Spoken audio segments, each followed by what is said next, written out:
In the world of the ultra-rich, love is a currency and marriage is a contract. For tech billionaire Julian Croft, that contract was about to be spectacularly breached.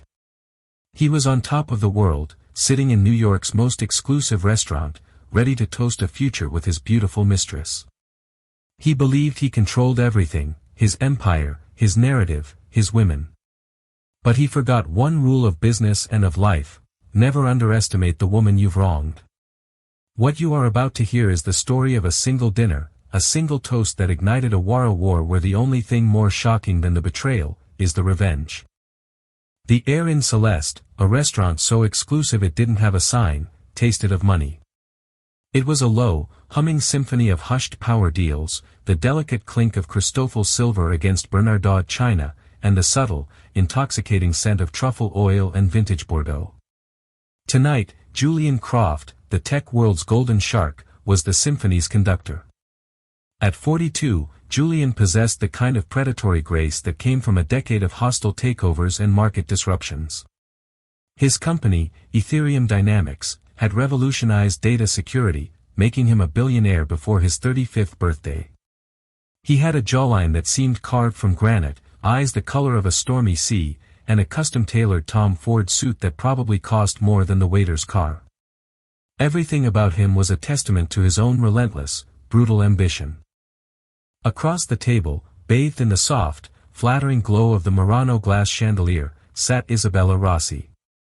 She was 28, an art curator whose ambition was a perfect, fiery match for his own. Her beauty was a weapon, cascading raven hair, lips the color of a blood ruby, and a mind that was sharp, cynical, and utterly captivated by the power Julian wielded. She wore a slinky emerald green dress that clung to her like a second skin, a stark, vibrant jewel against the restaurant's muted palette of cream and gold. "You're staring," Isabella murmured, a playful smile gracing her lips as she swirled the deep red liquid in her glass. It was a 1998 Petrus, a wine Julian had ordered with a casual flick of his wrist. "I'm admiring my future," Julian replied, his voice a low, possessive rumble. He reached across the table, his fingers tracing the delicate bones of her hand. "This is where you belong, Izzy. Not in some stuffy gallery, but here, with me." Isabella's smile tightened almost imperceptibly. "It's a beautiful thought, Julian, but thoughts don't keep you warm at night. Contracts do. Promises do." She let her thumb brush against his, a silent, demanding caress. "She's still there. In our house." The "she" was Eleonora. Eleonora Croft, née Vance. If Julian was the brutal, disruptive force of new money, Eleonora was the serene, unshakable fortress of old money. Her family, the Vances, had been shaping New York's financial and cultural landscape since the days of the Rockefellers. Their wealth was quiet, vast, and woven into the very fabric of the city. Their marriage 5 years ago had been the ultimate merger, his disruptive genius, her family's unimpeachable legacy. To the world, they were a power couple. To Julian, the marriage had become a gilded cage. Eleonora was grace, poise, and predictability. She ran their 3 homes with terrifying efficiency, chaired the city's most important charities, and understood the nuances of a hostile board meeting as well as he did. But her passion, he felt, was as cool and curated as the museum wings her family endowed. "Eleonora understands the arrangement," Julian said, a dismissive wave of his hand. It was a lie, and they both knew it. Eleonora understood arrangements, yes, but she believed their marriage was a sacred one. "Does she understand that you love me?" Isabella pressed, her dark eyes searching his. "Does she understand that you're going to leave her?" This was their nightly ritual, the delicate, dangerous dance of reassurance. He had been promising to leave Eleonora for a year, ever since this affair had ignited from a spark of mutual ambition into a consuming fire. "The timing has to be perfect," he said, the same excuse he always used. "Ethereum is about to close the Helios merger. Her father, Arthur, sits on the board of the target company. I can't risk him torpedoing the deal of a lifetime for a domestic squabble." "A domestic squabble?" Isabella's voice was laced with ice. She pulled her hand away. Is that what I am to you, Julian? A squabble. He saw the flicker of doubt, the threat of her pulling away, and he moved to extinguish it instantly. He was a master of control. No, he said, his voice softening, becoming hypnotic. You are the deal of a lifetime. You're the only thing that feels real in my life. He signaled to the sommelier, who approached their table with a bottle of Dom Perignon rose, chilled to crystalline perfection. What's this for? Isabella asked, her mood shifting as the man popped the cork with a gentle, expensive sigh. For us, Julian declared, his eyes locked on hers as the shimmering pink liquid filled their flutes. For the future. He raised his glass. The low hum of the restaurant seemed to fade into the background. For a moment it was just the two of them, suspended in a bubble of champagne and illicit promises. Isabella, he began, his voice resonating with a theatrical sincerity that had swayed boardrooms and investors for years. I want to make a toast. He stood up, a move of such brazen arrogance that a few nearby diners, recognizing him from the cover of Forbes, paused their conversations to watch. To a new beginning. Julian proclaimed, his voice loud enough to carry. To a life of passion, not just obligation. To the woman who has shown me what true happiness is. To the future Mrs. Croft. He looked directly at Isabella, a triumphant smirk on his face. To you, Izzy. Isabella's breath hitched, her eyes glistening with a mixture of shock and victory. This was it. A public declaration. There was no going back. She raised her glass to meet his. And then, a sound. It was not a loud sound, but it cut through the room with the sharp, clean precision of a diamond slicing through glass. Click-clack. Click-clack. The sound of a woman's heels on the polished marble floor of the foyer. It was a steady, unhurried rhythm, a rhythm of purpose. The conversations that had paused to watch Julian's toast did not resume. Instead, a new, deeper silence fell. Heads turned, not with casual curiosity, but with a sudden, electric tension. The air crackled. Julian's smile froze on his face. He knew that sound. It was the sound of his wife's Manolo Blahniks, a sound he usually associated with charity galas and board meetings, a sound that had absolutely no place here, in the inner sanctum of his betrayal. He turned slowly, his heart a cold stone in his chest. And there she was. Eleanora Croft stood in the archway that separated the main dining room from the foyer. She was not crying. She was not hysterical. She was a portrait of lethal serenity. She wore a simple, impeccably tailored black dress from a designer so exclusive it had no logo. It was designed to accommodate the gentle, unmistakable swell of her pregnancy Julian had announced with her, with performative pride, at a press conference just 2 months ago. Her blonde hair was swept back in a classic chignon, and the famous Vance sapphires, a cold, deep blue, glittered at her ears and throat. They matched the ice in her eyes. Her gaze swept past the curious onlookers, past the horrified maitre d', and settled on the scene at Julian's table. She took in the champagne, the intimate proximity of their hands just moments before, the victorious gleam in Isabella's eyes, and the damning toast still hanging in the air. Her expression did not change, but a universe of understanding and judgment passed through her eyes. Julian felt a flush of heat crawl up his neck. The hunter had just become the prey. He saw it all in an instant, the public humiliation, the scandal, the inevitable, catastrophic call to her father. Isabella, for her part, straightened her spine. The initial shock gave way to a surge of defiance. Good, she thought. Let's have it out. Let the war begin tonight. She placed her hand possessively on Julian's arm, staking her claim. Julian, seeing the move, wanted to flinch away but was paralyzed. Eleanora took a single, deliberate step into the room. Then another. Her pace never faltered as she walked the long, silent path toward their table. The only sound was the steady, ominous click-clack of her heels on the marble. It sounded like a countdown. She stopped not beside Julian, but at the head of the table, a position of power. Her eyes did not even flicker toward Isabella. She addressed her husband, her voice perfectly modulated, yet carrying the chilling weight of a death sentence. "Julian," she said, and the name was an indictment. "What a surprise. I didn't realize Ethereum was celebrating the Helios merger so publicly. Or is this a different kind of merger you're toasting?" Julian finally found his voice, a strangled, pathetic thing. "Eleonora, what are you doing here?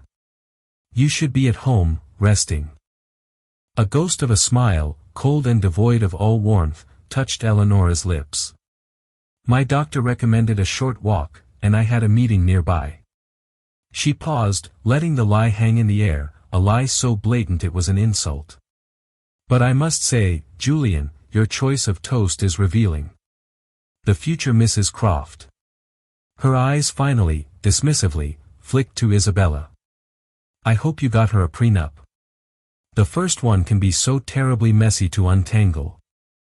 Isabella bristled, opening her mouth to speak, but Julian shot her a silencing look. "Eleonora, this is not the time or the place." "On the contrary," Eleonora replied, her voice dropping to an intimate, terrifying whisper that only they could hear, while the rest of the room watched the silent, brutal pantomime. "I think this is the perfect time and place. A public declaration deserves a public response, don't you think?" She then did something no one expected. She reached into her impossibly small, elegant clutch and pulled out a single, folded piece of paper. She didn't unfold it. She simply placed it on the crisp white tablecloth next to Julian's plate. "I was going to have this messenger to your office tomorrow morning, but since you're here celebrating your new beginnings, I thought I could save on the courier fee." Her gaze was unwavering. "It's a preliminary injunction, filed an hour ago. My father's legal team is remarkably efficient." Julian stared at the paper as if it were a viper. "An injunction against what? His assets? The company?" Eleonora seemed to read his mind. "It freezes your personal accounts. All of them. The St. Regis suite you've been keeping for Miss Rossi here. It's under your personal Amex Centurion card. That card was declined about 30 minutes ago. I imagine her things are being packed by hotel security as we speak." Isabella's face went white. The victory of moments ago curdled into pure, unadulterated panic. She looked at Julian, her eyes wide with disbelief and accusation.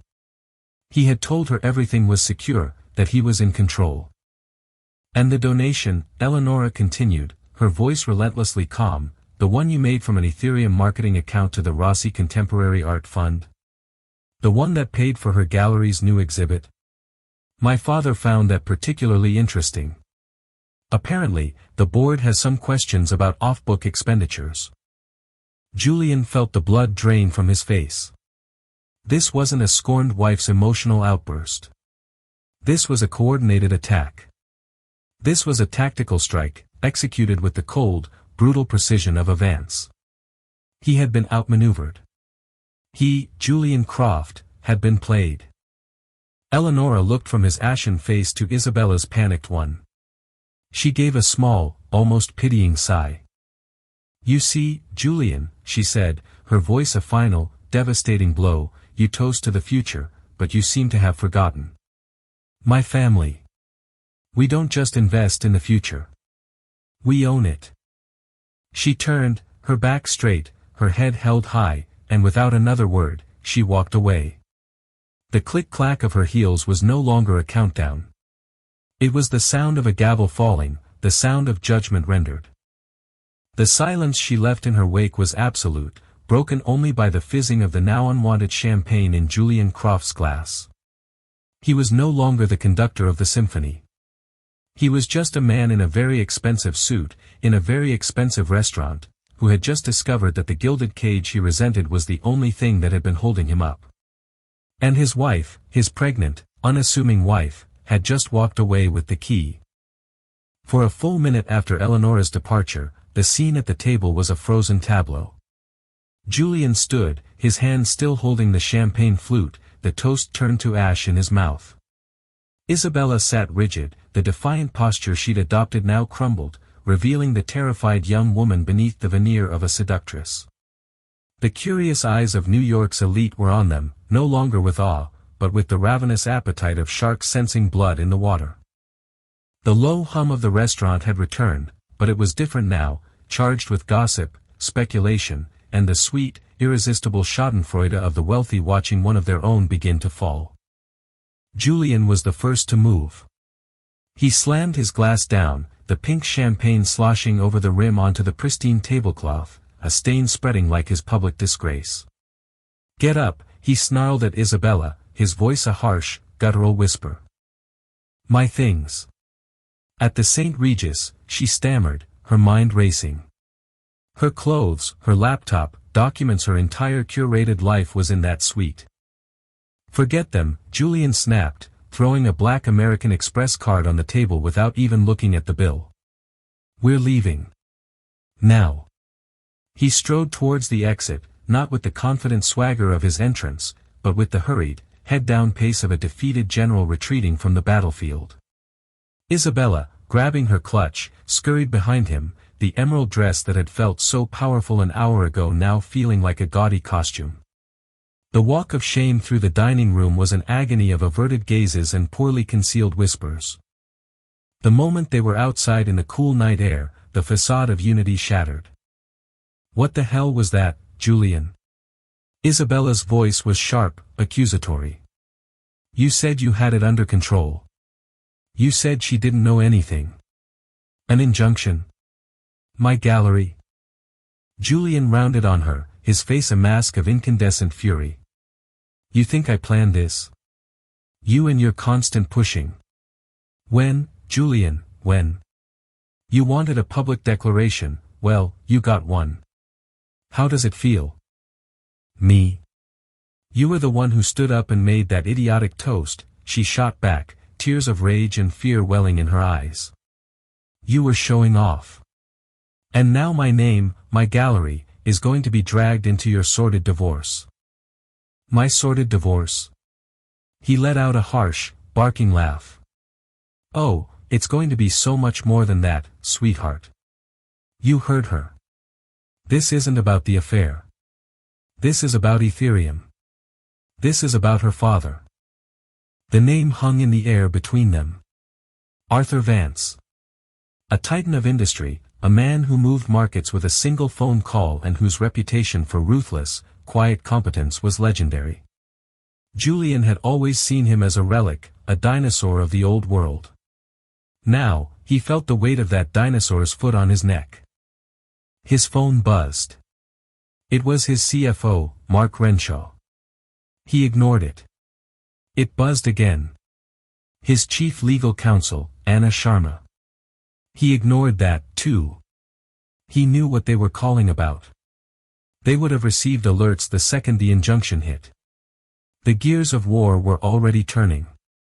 "Get a taxi," he ordered Isabella, his mind already spinning, calculating, trying to find a countermove in a game that had been rigged against him. "Go to a hotel. The Mandarin, the Plaza, I don't care. Use your own name. Don't call me. Don't call you." Isabella's voice rose in disbelief. "Julian, you can't just cut me loose." "I'm not cutting you loose," he lied, his voice strained with impatience. "I'm containing the situation. I need to think. I need to call my lawyers. Now go." He turned his back on her and started walking, pulling out his phone, his thumb hovering over Anna's name. He had to get ahead of this. He had to fight back. But as he looked up at the glittering, indifferent skyline of Manhattan, a cold dread seeped into his bones. Eleonora hadn't just thrown a rock into his life. She had detonated a bomb at its very foundation. Meanwhile, Eleonora Croft did not go home to rest. The moment her black town car pulled away from Celeste, the mask of icy composure dissolved, not into tears, but into a look of profound, weary determination. The adrenaline that had carried her through the confrontation began to recede, leaving behind the deep, aching throb of betrayal. The baby inside her gave a gentle kick, a small, innocent reminder of what was truly at stake. She placed a hand on her stomach, a silent promise. "To the offices of Vance Holdings, driver," she said, her voice clear and firm. 20 minutes later, she was stepping out of an elevator into the hushed, opulent world of the 70th floor of 1 Vanderbilt. Unlike the flashy, open-plan chaos of Ethereum dynamics, the Vance Holdings offices were a sanctuary of dark wood, old leather, and priceless art. It smelled of power that was inherited, not seized. Arthur Vance was waiting for her in his corner office, the panoramic view of the city a sparkling tapestry behind him. He was a man in his late 60s with a full head of silver hair and eyes that held the same cool blue intelligence as his daughter's. He wasn't pacing, he was sitting calmly in a leather armchair, a tumbler of Macallan 25 in his hand. He rose as she entered, his stern face softening with paternal concern. He walked over and embraced her, his hand gently patting her back. "It's done," Eleonora said, her voice muffled against his suit jacket. "I know. I've already had 3 calls," he replied, his tone grim. One from a board member at Helios asking if the merger is still viable. Another from a journalist at the Journal sniffing for a story. And a third from Julian's lawyer, Anna Sharma, asking for a ceasefire. He led her to the armchair opposite his. Crumbs, Eleonora sank into the soft leather, a wave of exhaustion washing over her, like a cheap suit in the rain. But Arthur, seeing him with her, it was everything I imagined and worse. "I know, my dear. I know." He let her have the moment, the space to feel the personal pain before they addressed the business. He had never liked Julian Croft, he'd seen the rapacious hunger in the young man's eyes from the start. But he had trusted Eleonora's judgment, a mistake he had been quietly preparing to rectify for over a year. "The PI was discreet?" he asked. Eleonora nodded. Mr. Donovan was at a table in the corner, posing as a tourist. He has an audio recording of the toast and high-resolution photos of the entire evening. Arthur's lips thinned into a grim line. "Good. We'll need it all." The injunction was just the first shot across the bow, Eleonora. A distraction. It freezes his personal liquidity, makes his life difficult, puts the mistress in a panic. But the real fight is for Ethereum. Eleonora looked up, her eyes clear and focused once more. The wounded wife was gone, replaced by the Vance heiress. "What's the next move?" "The board," Arthur said simply. "Julian's power is absolute only so long as the board believes he is infallible. His personal life has just become a massive liability.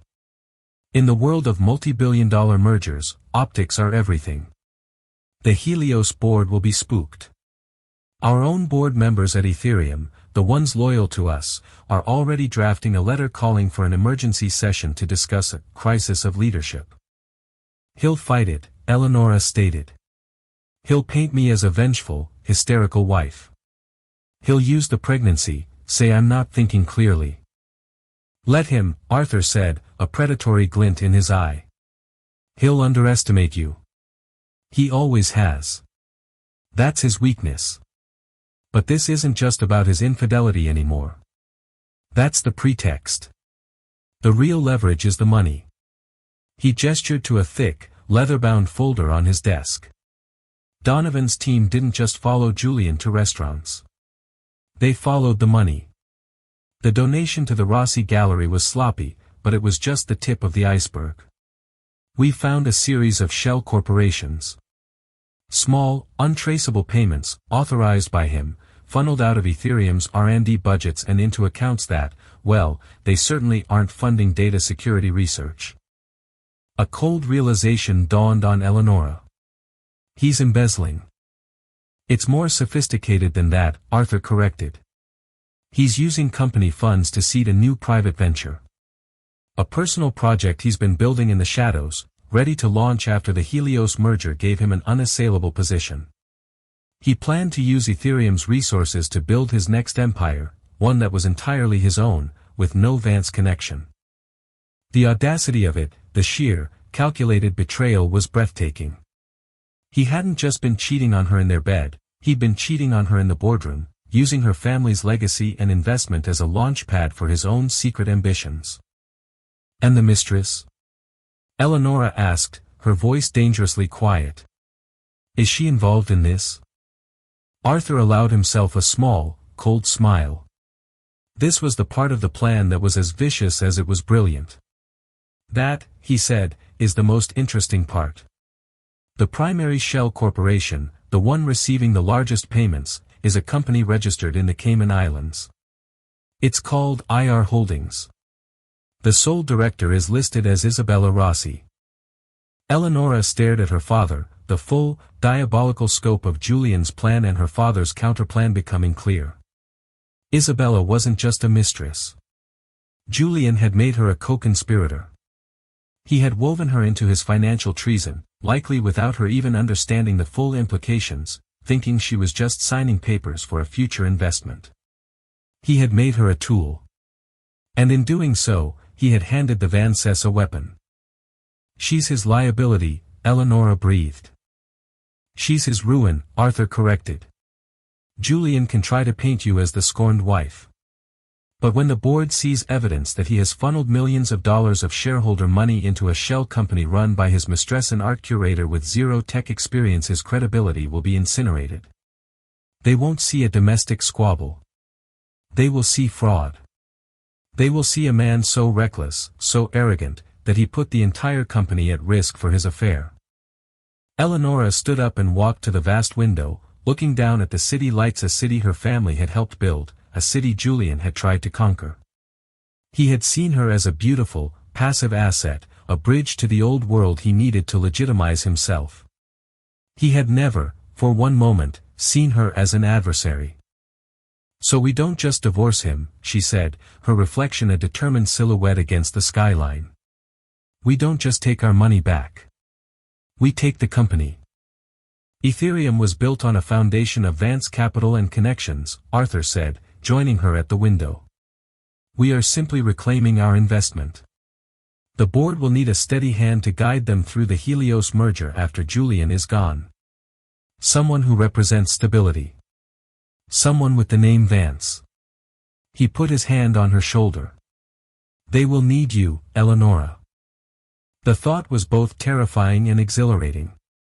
To step out from behind the shadow of her husband and her father. To take the reins of the very company that was meant to be his crowning achievement. The baby kicked again, stronger this time. Eleonora smiled, a true, genuine smile. It wasn't just about revenge anymore. It was about legacy. Her legacy, and the legacy of the child she was carrying. Julian thought he was toasting his future. But all he had done was secure his place in the past.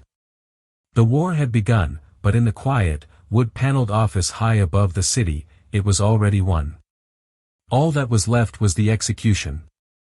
The 3 days following the detonation at Celeste were a masterclass in corporate warfare, fought not with armies, but with whispered phone calls, clandestine meetings, and the precise, surgical deployment of information. Julian Croft, for the first time in his professional life, was on the defensive, and he was hemorrhaging support at an alarming rate.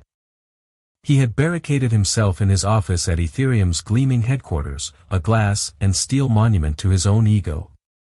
He was a caged lion, pacing, shouting into his phone, and trying to shore up a dam that was cracking in a dozen places at once. The preliminary injunction was a constant, humiliating nuisance. Every transaction he tried to make was a struggle. But the real damage was to his reputation. The story of the toast at Celeste had ripped through New York's financial circles like a virus.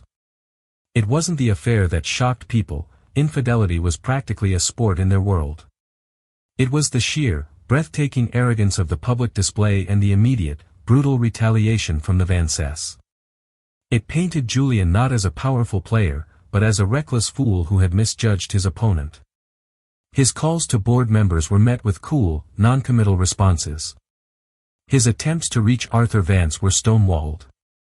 His legal team, led by the formidable Anna Sharma, was flying blind, trying to fight an enemy they couldn't see, one who had already anticipated their every move. Isabella was a ghost. After their fight, she had checked into the Mandarin Oriental under a false name, her panic escalating with every unanswered text to Julian. He was ignoring her, treating her like a liability to be managed, not the queen he had promised to crown. Her gallery was in chaos, with donors calling, spooked by the rumors. A dream which had seemed so tangible was rapidly dissolving into a nightmare. She was isolated and terrified. The emergency board meeting was called for Friday morning. The stated purpose on the agenda was vague: to address a crisis of leadership and review executive fiduciary conduct. Julian knew exactly what it meant. It was a coup. He prepared for it like a general preparing for a final, desperate battle. He and Anna worked around the clock, drafting statements, preparing defenses. He would paint this as a personal vendetta, a family matter spilling into the boardroom. He would portray Eleonora as emotionally unstable, her actions driven by hormones and jealousy. It was a disgusting, misogynistic strategy, but it was all he had. He would remind the board of his genius, of the billions in value he had created. He would bully and charm them into submission, as he had always done. Friday morning arrived, gray and menacing. The Ethereum boardroom was on the top floor, a sterile, intimidating space dominated by a colossal black granite table. The mood was tense, the air thick with anticipation. The board members, a collection of grizzled industry veterans and venture capitalists, avoided his gaze as they took their seats. They knew a bloodletting was coming. Julian took his place at the head of the table, projecting an aura of calm, defiant control. Arthur Vance sat opposite him, his face an unreadable, patrician mask. "Ladies and gentlemen," Julian began, his voice smooth and commanding. "I know why we're here. My father-in-law has decided to air my family's private laundry in a professional setting. It's regrettable. It's unprofessional. And frankly, it's beneath the dignity of this company." He was about to launch into his prepared speech about Eleonora's delicate condition when the boardroom doors opened. Every head turned. Eleonora Croft walked in. She was not dressed for a charity luncheon. She wore a slate-gray power suit that was expertly tailored to her maternal form. Her hair was pulled back, her face composed and resolute. She carried a leather portfolio. She wasn't the vengeful wife from the gossip columns. She was a shareholder representative. She took a seat next to her father, directly in Julian's line of sight. "Eleonora," Julian said, his voice tight with fury. "This is a closed board meeting." "I'm aware," she replied, her voice steady and clear, echoing in the silent room.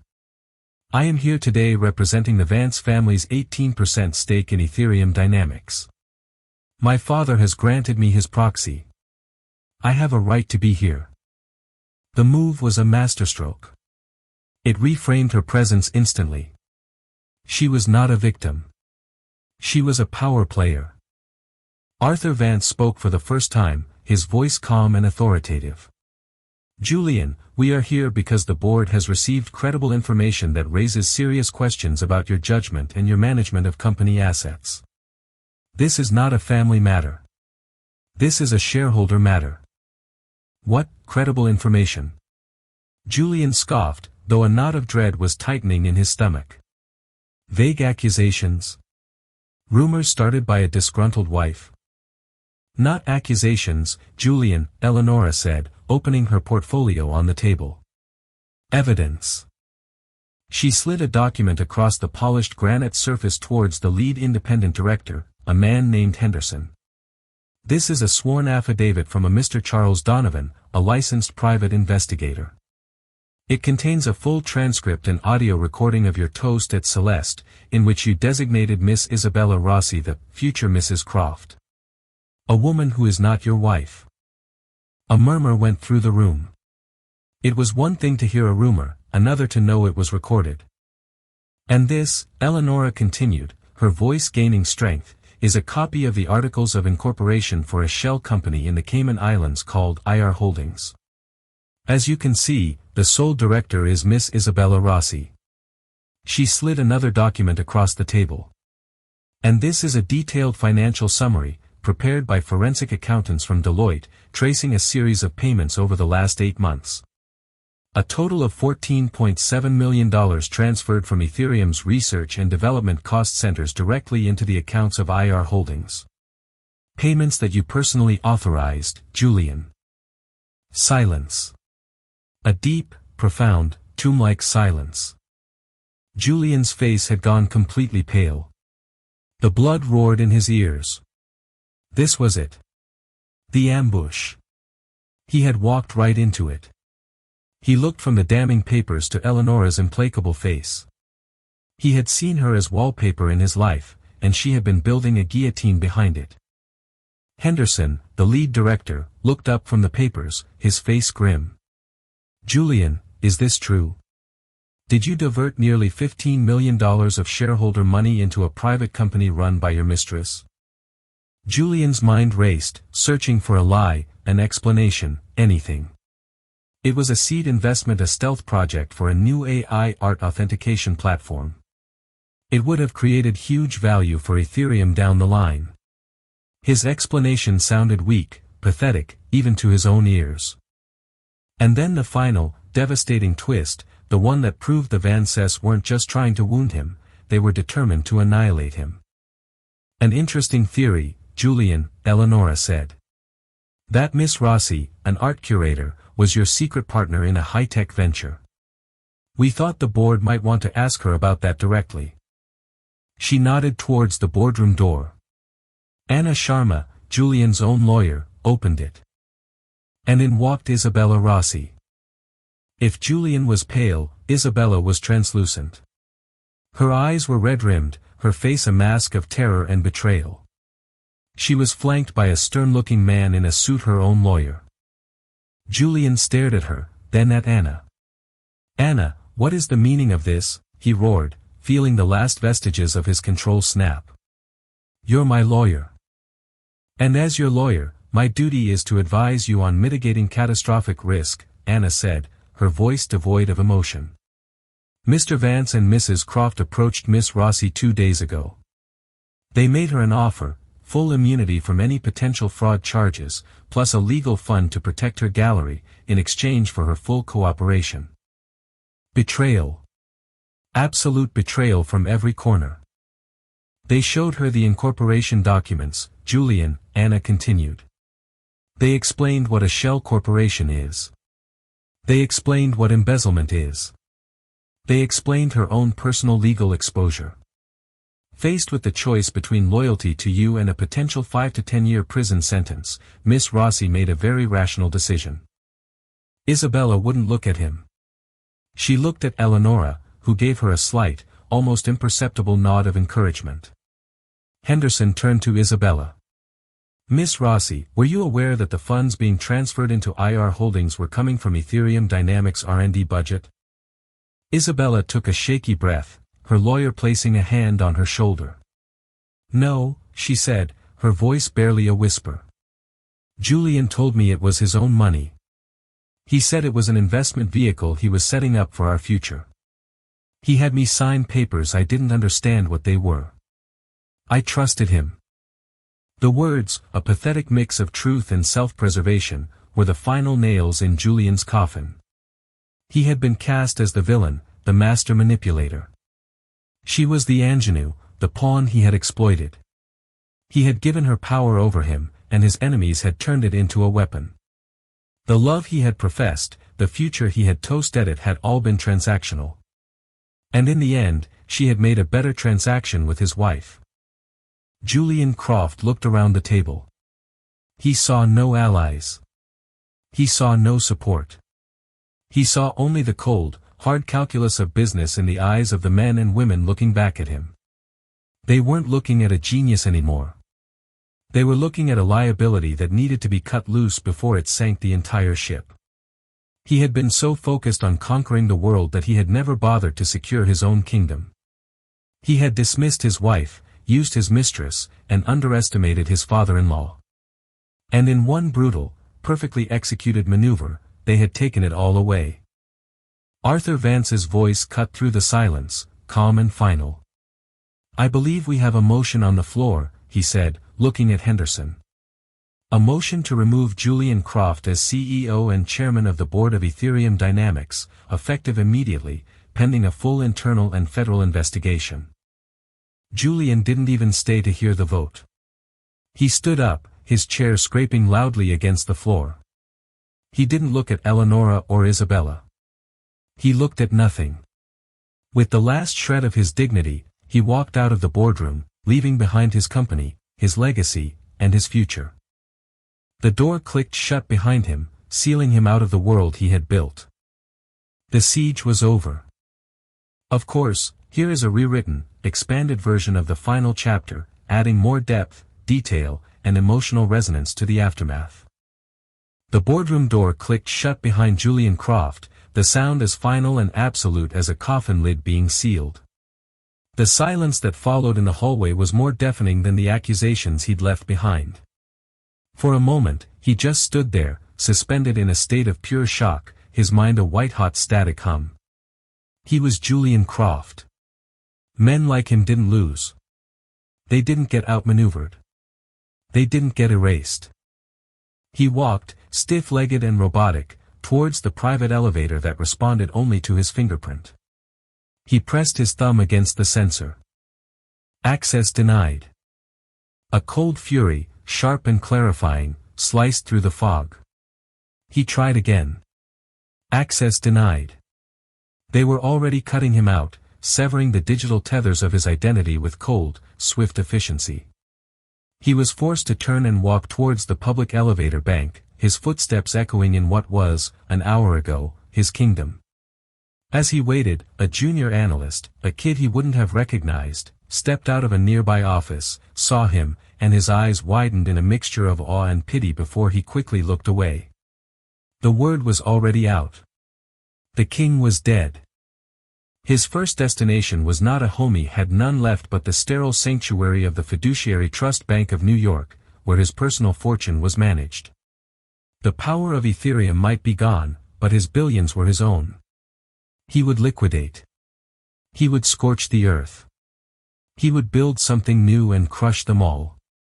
The rage was a fuel, propelling him through the revolving doors into the bank's hushed marble lobby. He didn't wait in line, he strode directly to the private banking office of his longtime manager, a man named Sterling. Sterling, usually obsequious and eager to please, met him with a face full of professional sorrow. "Julian, I was just about to call you," he began, wringing his hands. "Don't bother, Sterling," Julian cut him off, his voice raw. "I want to initiate a transfer. 500 million to an offshore account. Now." Sterling paled. He cleared his throat and avoided Julian's gaze, looking at a file on his desk. "Julian, I can't do that. We received a notice from the SEC an hour ago, and a federal court order. It's tied to the injunction from your wife's legal team, but it's broader now." "What are you talking about?" Julian snarled. "This is my personal wealth. It has nothing to do with Ethereum. The notice alleges that a significant portion of your personal seed money, the capital you used to launch Ethereum, was entangled with early Vance family investments," Sterling said, practically whispering the words. "And given the new allegations of financial misconduct at the corporate level, all assets, corporate and personal, linked to the Croft and Vance names are effectively frozen pending a full forensic review." "I'm sorry, Julian. My hands are tied." Julian stared at him. The rage inside him didn't explode, it imploded, leaving a black hole in its place. It was the ultimate checkmate. The Vances hadn't just invested in his company, they had underwritten his life. And now they were calling in the debt. He wasn't just fired. He was bankrupt. He was a man with a 10-figure net worth on paper and not a dollar he could actually touch. He turned and walked out of the bank, not a caged lion anymore, but a ghost, invisible to the world of wealth he had once commanded. His final confrontation with Isabella happened 2 weeks later, not by chance, but by design. He had to see the wreckage up close. He found her at her gallery, the Rossi Contemporary. It was a Tuesday afternoon, and it was empty. The vibrant, edgy art on the walls seemed to mock the funereal silence of the space. A small, discreet sign on the door read, "For lease." She was packing canvases into a crate, her movements listless. The emerald dress was gone, replaced by jeans and a faded sweater. The fiery ambition in her eyes had been extinguished, leaving behind the dull ash of defeat. "Hello, Izzy," he said from the doorway. She jumped, a small cry escaping her lips. When she saw him, her face hardened. "What do you want, Julian?" "A post-mortem," he said, walking slowly into the space. He gestured at the empty room. "Looks like the IR Holdings venture didn't pan out." "Don't you dare," she hissed, her voice trembling with a rage born of humiliation. "You did this. You built this fantasy, and you dragged me into it. You lied to me. It wasn't our future, it was your escape hatch, and you made me the unwitting accomplice. And when my wife and her father offered you a better deal, you took it," he stated, his voice devoid of accusation, a mere statement of fact. "You signed their affidavit. You sat in that boardroom, and you stuck the knife in. They showed me prison sentences, Julian," she cried, throwing down a roll of bubble wrap. "They showed me my name on financial documents I didn't understand, for crimes I didn't know I was committing. You used my name, my signature, to steal from your own company. Did you think I would go to jail for you? For a man who was ignoring my calls the second things got difficult. For a man who abandoned me outside a restaurant." He had no answer for that, because she was right. He had seen her as an accessory, a beautiful component of his new life. He had never considered her a partner. He had never truly considered her at all. "She won, you know," Isabella said, her voice dropping to a bitter whisper. "Your wife. She got everything. The company, the money, she even paid the remaining lease on this gallery. A charitable donation from the New Ethereum Foundation. It was her final move, to own the very ground my dream died on.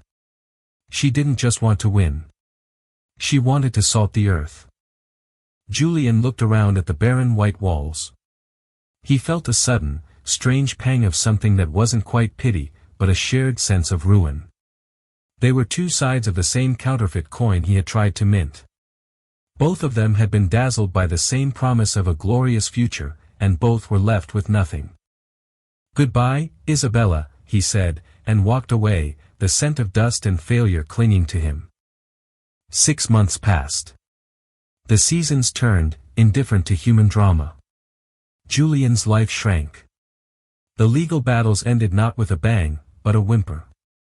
A settlement was reached. To avoid prosecution, he relinquished all claims to any Ethereum stock and all contested assets. The SEC levied a historic fine that consumed the last of his untangled personal wealth. He was left with a fraction of his former fortune, enough to live on, but not enough to ever matter again. He now lived in a one-bedroom rental in Long Island City, a place chosen for its sweeping views of the Manhattan skyline he could no longer touch. The ghost of his former life taunted him daily from across the river. He learned the rhythms of a normal life, the screech of the 7 train, the price of milk, the anonymity of being just another face in the crowd. The Tom Ford suits were replaced by jeans and unremarkable sweaters. Julian Croft, the Titan, was gone. In his place was just Julian, a man haunted by what-ifs. One raw March afternoon, he was sitting in a small coffee shop, nursing a single cup for over an hour, scrolling through the news on a second-hand laptop. And then he saw it. An article in the Wall Street Journal's business section. The headline was a gut punch: "Phoenix from the Ashes, How Eleanor Vance Croft Resurrected Ethereum and Redefined Tech Leadership." He clicked on it with a morbid, self-punishing curiosity. The article was effusive, detailing how she had not only salvaged the Helios merger but had renegotiated it on terms far more favorable to Ethereum. It spoke of her calm, ethical leadership, her focus on sustainable growth over reckless disruption. She had purged the company of his cronies and replaced them with a team loyal to her vision. She was being hailed as a new icon, a different kind of visionary. And then there was the picture. It was taken at a press conference.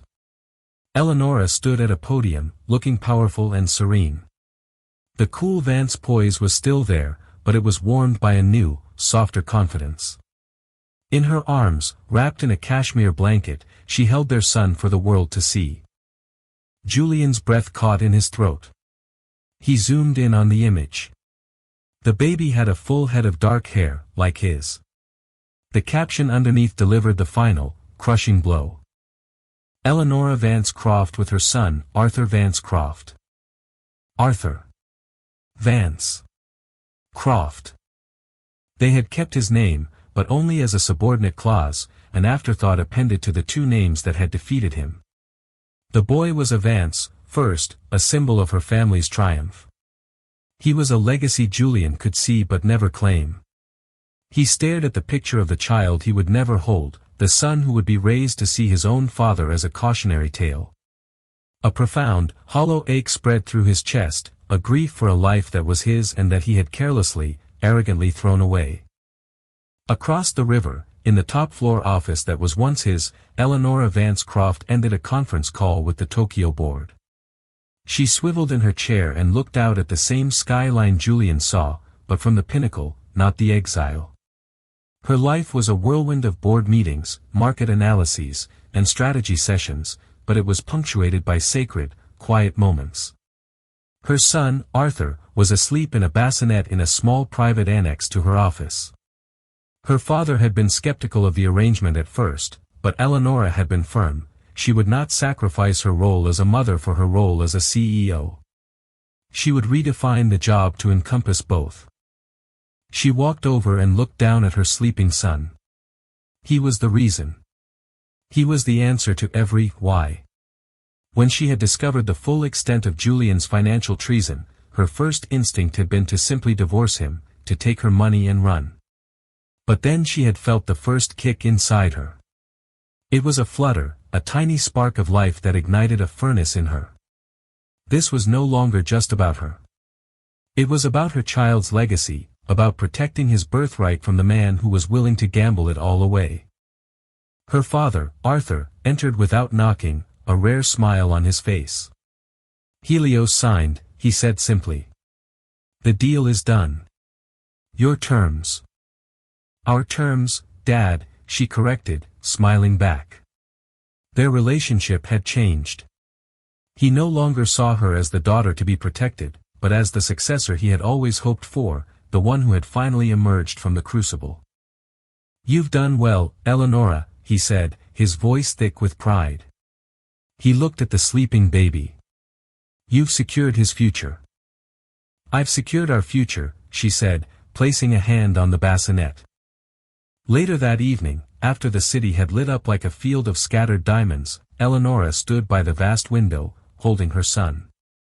She thought back to that night at Celeste, to the icy calm that had descended upon her as she walked toward that table. She had gone there expecting to be hurt, but she had not expected to find her purpose.